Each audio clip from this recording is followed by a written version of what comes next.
नमस्कार दोस्तों, स्वागत है आप सभी का आपके अपने चैनल ए के एचडी क्लासेस में। आज जो है हम प्रागैतिहासिक काल से जो है महत्वपूर्ण इंपॉर्टेंट फैक्ट देखने वाले हैं। इंपॉर्टेंट महत्वपूर्ण बिंदु देखेंगे जो क्या होंगे, परीक्षा की दृष्टि से बहुत ही महत्वपूर्ण होंगे। ठीक है, चाहे आप किसी पेपर की तैयारी कर रहे हैं। ठीक है, टॉपिक क्या क्या कवर होने वाले हैं तो पूरा पाषाण काल हम लोग पढ़ने वाले हैं, मध्य पाषाण काल के बारे में पढ़ेंगे और नव पाषाण काल के बारे में पढ़ने वाले हैं। ये जो है फर्स्ट वीडियो है प्रागैतिहासिक काल जिसे हम पढ़ने वाले। नेक्स्ट वीडियो हम लोग हड़प्पा सभ्यता के बारे में पढ़ेंगे, तो एक एक करके क्या है उसके बारे में पढ़ने वाले। चलिए हम आज की टॉपिक की जो है स्टार्ट करते हैं। तो बात करें हम पहला जो हमारा दिया है प्रागैतिहासिक काल के बारे में, तो पढ़ लेते हैं। प्रागैतिहासिक काल को जो है मुख्य रूप से जो है तीन भागों में क्या किया गया है, बांटा गया है। और ये कौन कौन से हैं? प्रागैतिहासिक काल के तीन भागों में बांटा गया है। पहला हमारा है पूरा पाषाण काल, मध्य पाषाण काल और नव पाषाण काल। तो ध्यान रखिएगा, पूरा पाषाण काल जो है 25 लाख ईसा पूर्व से लेके 10,000 ईसा पूर्व तक माना जाता है। मध्य पाषाण काल की बात करते हैं तो 10,000 ईसा पूर्व से लेके 6,000 ईसा पूर्व तक माना जाता है। और नव पाषाण काल की बात करते हैं, नव पाषाण काल की तो 6,000 से लेके 1,000 ईसा पूर्व तक क्या है, माना जाता है। चलिए, तो ये हो गया प्रागैतिहासिक काल का डिवीजन तीन भागों में, पूरा पाषाण काल, मध्य पाषाण काल और नव पाषाण काल। अब एक एक करके इनके बारे में पढ़ते हैं। तो पहला हमारा है पूरा पाषाण काल। ध्यान रखिएगा कि पूरा पाषाण काल को भी तीन भागों में बांटा गया है। बात करते हैं कौन कौन से। तो पहला हमारा हो जाएगा निम्न पूरा पाषाण काल है, दूसरा है मध्य पूरा पाषाण काल और तीसरा हमारा है उच्च पूरा पाषाण काल। तो ये हो गया पूरा पाषाण काल के कितने भाग में बांटा गया है, तीन भागों में। निम्न पूरा पाषाण काल, ठीक है, मध्य पूरा पाषाण काल और उच्च पूरा पाषाण काल। चलिए, महत्वपूर्ण बस बिंदु देखेंगे। तो निम्न पूरा पाषाण काल पहले पढ़ते हैं आप एक एक करके इसके बारे में। तो पहला हमारा टॉपिक है निम्न पूरा पाषाण काल। इसमें जो महत्वपूर्ण बिंदु है उसी को हम पढ़ने वाले हैं। तो पहला बिंदु है, यह काल अधिकांशतः हिमयुग में ही बीता है। यानी किसमें बीता है, तो हिमयुग में। और इस काल में कुल्हाड़ी, बिदारड़ी और खंडक चापर, जैसे गंडासा कहते हैं, ठीक है, का प्रयोग होता था। तो टूल्स बता रहा है ये कि कौन कौन से जो है हथियार यूज किए जा रहे हैं। कुल्हाड़ी है, बिदारड़ी है, खंडक है, चापर जिसको हम गड़ासा कहते हैं, इसका प्रयोग होता है। इसके साथ दूसरा पॉइंट कहता है कि इस काल में स्थल वर्तमान पाकिस्तान के सोहन घाटी और तमिलनाडु में पाए गए हैं। यानी इस समय के जो स्थान पाए गए पाकिस्तान के सोहन घाटी और तमिलनाडु के बीच में पाए गए हैं। तीसरा पॉइंट कहता है कि इस समय मनुष्य गंगा और यमुना के मैदान में, ठीक है, एवं सिंधु के कछारी मैदानों में नहीं बसा था। यानी निम्न पाषाण काल में लोग ना तो यमुना के किनारे बसे थे, ना ही गंगा के और ना ही सिंधु के किनारे, इस लोग यहाँ पे नहीं बसे थे। और उसे जो है कृषि का ज्ञान भी नहीं था। तो ये हो गया निम्न पाषाण काल के बारे में महत्वपूर्ण बिंदु। आगे अब बात करते हैं मध्य पाषाण काल के बारे में।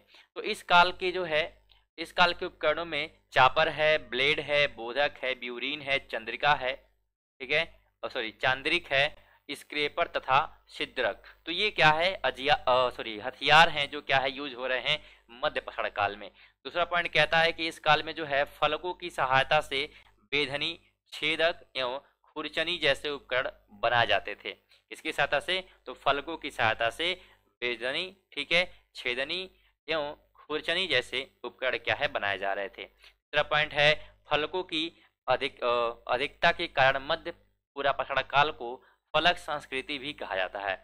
ये भी ध्यान रखिएगा, ये पूछ सकता है कि मध्य पाषाण काल का दूसरा नाम क्या है।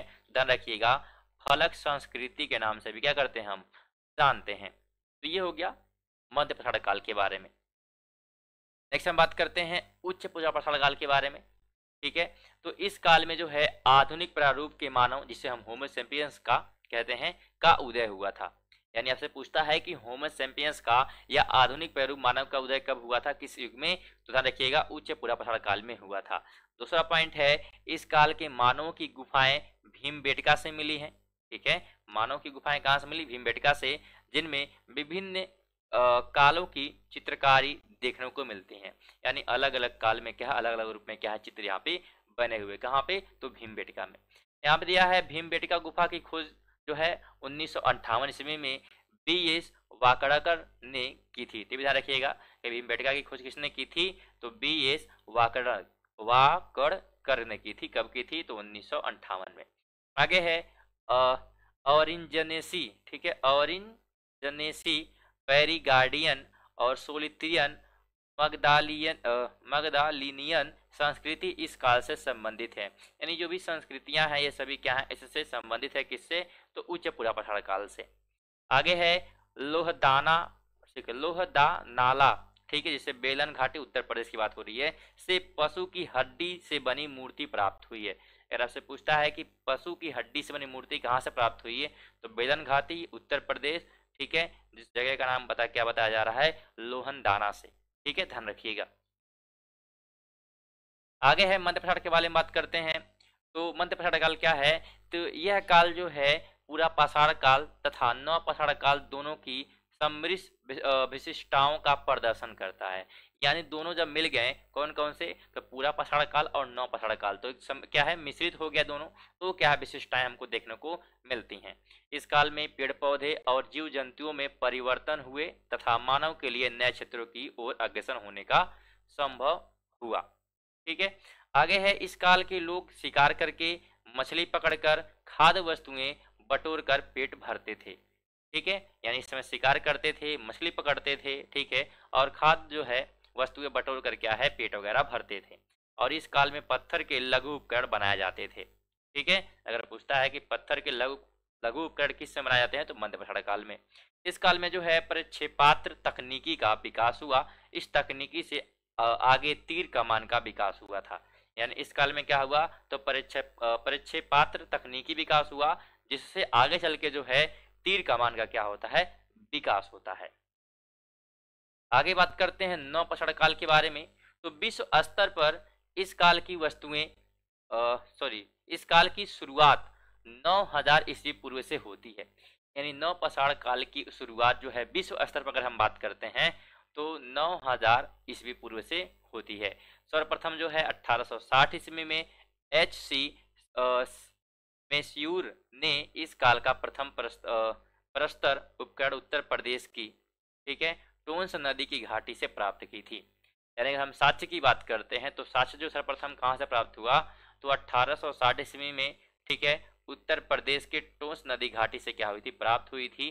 ठीक है, प्रथम प्रस्तर उपकरण कौन सा, तो प्रथम जो है प्रस्तर उपकरण की बात हो रही है। आगे हम बात करते हैं तो आगे 3 नंबर है टॉपिक क्या कहता है, बिंदु है, इस सभ्यता के मुख्य केंद्र बिंदु थे, क्या थे, तो कश्मीर है, सिंध है, बिहार, झारखंड, बंगाल, उत्तर प्रदेश, आंध्र प्रदेश, छत्तीसगढ़, असम आदि। यानी सभ्यता के मुख्य केंद्र बिंदु यानी कहाँ कहाँ पे इस सभ्यता के लोग निवास करते थे, तो जगहों के नाम दिए गए हैं। आगे दिया है प्राप्त साक्ष्यों के अनुसार जो है सिंध और बलूचिस्तान की सीमा पर स्थित कच्छी मैदान में, ठीक है, ढोलन नदी के किनारे मेहरगढ़ नामक स्थान पर कृषि कार्य का प्रारंभ हुआ था। यानी हम अगर पूछता है कि कृषि का साक्ष्य कहाँ से प्राप्त होता है, तो मेहरगढ़ से, ध्यान रखिएगा, जो कि ढोलन नदी, ठीक है, ढोलन नदी के किनारे बसा हुआ है। आगे है इस काल की सभ्यता के लोगों ने अग्नि का प्रयोग प्रारंभ कर दिया था। यानी आग की खोज की बात अगर की जाती है तो नव पाषाण काल में क्या है, आग की खोज हुई थी। इस समय लोग क्या है, आग का प्रयोग करना प्रारंभ कर दिए थे। आगे कुछ और इसमें महत्वपूर्ण बिंदु है कि कुंभकारी सर्वप्रथम इसी काल में दृष्टिकोर हुई थी। यानी मिट्टी से बर्तन वगैरह बनाना, तो ये क्या है, इसी काल में यानी नव पाषाण काल में एक प्रकार से विकसित हुआ। और इस काल के लोग पालिशदार पत्थर, ठीक है, पालिशदार पत्थर के औजारों और हथियारों का प्रयोग करते थे। ठीक है, तो इस काल के लोग क्या कर रहे हैं, पालिशदार पत्थर और औजारों का, ठीक है, औजारों और हथियारों का प्रयोग कर रहे थे। आगे बात करते हैं, महत्वपूर्ण बिंदु कुछ दिए गए हैं, जैसे कि भारत में जो है सोहन घाटी और बेलन घाटी से पाषाण काल के तीनों अवस्थाओं के साक्ष्य प्राप्त होते हैं। अगर पूछता है कि तीनों काल की अवस्थाओं का साक्ष्य कहाँ से प्राप्त होता है, तो सोहन और बेलन घाटी से, ध्यान रखिएगा। आगे है बेलन घाटी को भारतीय प्रागैतिहासिक का टेक्स्ट बुक कहा जाता है। टेक्स्ट बुक किसे कहा जाता है, तो बेलन घाटी को, ठीक है, प्रागैतिहासिक काल का टेक्स्ट बुक कहा जाता है। और भारत में पहला जो है हस्त कुठार 1863 में प्राप्त हुआ था। हस्त कुठार कब से प्राप्त हुआ था, तो 1863 में। आगे है यह जो है हस्त कुठार मद्रास के पल्लवरम से रॉबर्ट ब्रूसफुस द्वारा खोजा गया था। किसने खोजा था इस हस्त कुठार को, तो पल्लवरम से रॉबर्ट जो है ब्रूसफुस द्वारा खोजा गया था। और आगे बात करें तो सर्वप्रथम अग्नि के प्रयोग का प्रमाण चीन के चाओजू कोजियन गुफा से प्राप्त होता है। किस गुफा से, तो चाओजू कोजियन गुफा से जो है एक प्रकार से अग्नि के प्रयोग का साक्ष्य मिलता है। ये कुछ महत्वपूर्ण बिंदु है, आगे भी कुछ मिलेंगे। जैसे कि दिया है नर्मदा घाटी के हथनोरा नामक स्थान से अरुण सोनाकिया के मानव कंकाल मिला है, ठीक है, जिसकी पहचान वर्तमान में आद होमोसेपियंस के रूप में की जाती है। आगे दिया है निएंडर स्थल मानव का संबंध मध्य पूर्वापसार काल से था। अब यहाँ पे जो है कुछ दिए गए हैं स्थान जिसमें स्टेट के रूप से क्लासिफाई किया गया, यानी स्थान वर्तमान में बताया जा रहा है। जैसे कि सुंदरगढ़ जो है मिर्जापुर उत्तर प्रदेश में पड़ता है, कर्नूल गुफाएं कहाँ पे हैं तो आंध्र प्रदेश में, जोगीमारा कहाँ पे झारखंड में, और आदमगढ़ मध्य प्रदेश में। तो मध्य प्रदेश के आदमगढ़ और राजस्थान के बागौर से पशुपालन के प्रारंभिक साक्ष्य प्राप्त हुए हैं। ध्यान रखिएगा, तो पशुपालन का साक्ष्य कहाँ से प्राप्त हुआ है, राजस्थान व आदमगढ़ से प्राप्त हुआ है। आगे बात करते हैं तो अग्नि का प्रयोग मध्य पाषाण काल को पूरा पाषाण काल से अलग करता है। यानी जो अग्नि का प्रयोग है वो क्या करता है, मध्य पाषाण काल को पूरा पाषाण काल से क्या करता है, अलग करता है। यानी जहां से स्टार्ट हुआ अग्नि का प्रयोग वहीं से क्या हो गया हमारा, एक प्रकार से मध्य पाषाण काल हो गया। आगे दिया है बुजुर्गो होम व गुफर काल से गर्त निवास के साक्ष्य प्राप्त हुए हैं। दक्षिण भारत में उगाई जाने वाली पहली फसल जो है रागी थी, ध्यान रखिएगा। लहुरा देव से धान की खेती का प्राचीनतम साक्ष्य प्राप्त हुआ है। कहाँ से, तो लहुरा देव से एक प्रकार से धान की खेती का जो है प्राचीनतम साक्ष्य प्राप्त हुआ है। और कोल्डी हावा से, ठीक है, कोल्डी हावा से ये लिखा हुआ है, देखिए लिखा है कोल्डी हावा से वन एवं कृषि जन्य दोनों प्रकार के चावल के साक्ष्य मिले हैं। आगे है चोपनी मांडो से संसार में निहद भाड़ के प्राचीनतम साक्ष्य मिले हैं। मृद भांड के प्राचीन साक्ष्य कहाँ से मिले हैं, चोपनी मांडो से, ठीक है। आगे है महदहा से बुचड़ा खाना और गोबर और आवास के साक्ष्य प्राप्त हुए। कहाँ से, तो महदहा से जो है बुचड़ खाना, गोबर और आवास के साक्ष्य मिले हैं। आगे है सराय नाहर राय से हड्डी और प्रस्तर से उपकरण मिले हैं। आगे बात करें तो महत्वपूर्ण बिंदु में है मानव कंकाल का सबसे पहला जो अवशेष है, ठीक है, प्रतापगढ़ उत्तर प्रदेश के सरायपुर, ठीक है, सराय नाहर राय से प्राप्त हुआ है। देखिए मानव कंकाल का जो है उस राय की सबसे पहला अवशेष प्रतापगढ़ जो कि उत्तर प्रदेश में है, सराय नाहर रायपुर से प्राप्त हुआ है।